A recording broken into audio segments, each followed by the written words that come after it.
मो सांग माने बाहागर परे तांको स्वामी मानंगु नै के स्विट्जरलैंड गलानी तो के फ्लाइट रे बसी बुल्लानी आ मु बाहागर परटू ए घरर चारि कांत भितरे बांधी रहि जाईछि। किए कहला चारि कांथ आ नै त कोन तीनटा बेडरूम हॉल किचन ठाकुर घर सबडा जदि मिसई देबी ताला 22 23 टा कांथ हलानी। से बेकारी कथा करनी मो कथा पूरा सुनो। मु भी केते स्वप्न देखितिली। कोन स्वप्न देखिथिलु?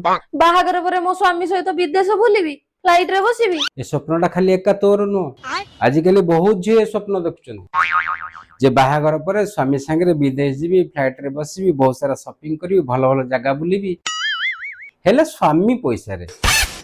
तमर जदि एते स्वप्न साकार करिवार अछि ताला बाहागर पूर्व बाप पैसा रे फ्लाइट रे बस विदेश बुल बड़ बड़ शॉपिंग मॉल को जाओ। स्वामी एका काई सब करिवो? स्वामी को ठिका नै छी कहला कोन ना विदेश बुली एमती विदेश बुलथुलु